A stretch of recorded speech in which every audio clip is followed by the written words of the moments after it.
Show you real quick how we're rigging this plastic worm. Starts with the slip sinker. It goes on first. Some people call it a bullet sinker, but basically it's pointed to help it go through the cover. Slides up and down your line. Standard worm hook, whatever your favorite worm hook is. And then a knot.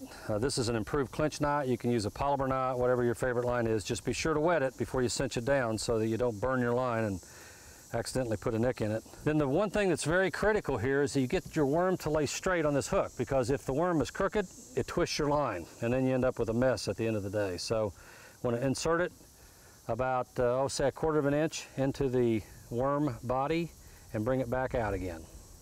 Slide it all the way up the hook, through the shank, and then you've got your knot. And where a lot of people make a mistake is they don't cover that knot. Pull that knot right on into the lure so that it's protected inside that plastic from getting nicks.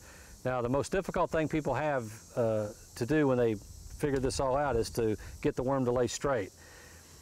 All you're going to do is pinch the worm up and set it on the hook. Where do you do that at? Here's the tip. Right where the bend of the hook is. If you grab that worm right where the bend of that hook is and bend it up and stick it into that point and lay it down on there like that, it will lay straight. So just go where the bend is, pick it up, set it down, it'll lay straight.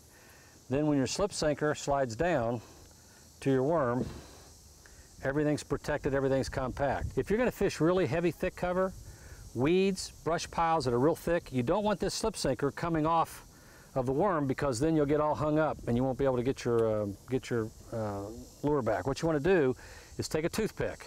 I call this the poor man's way to peg a worm. Take a toothpick, stick it into the front part of the weight, jam it in there and break it off. Now that won't slide. It'll stay snug right against that worm. Yes, you can buy sinkers with springs in them and screw it on there, but they cost more money than a toothpick does. So the tip is get a toothpick. And when you catch a fish, guess what? It'll still slide up the line, helping you maintain tension between here and the hook if you should jump and try to throw it. So try that. That's Clay's poor man's way of pegging a plastic worm.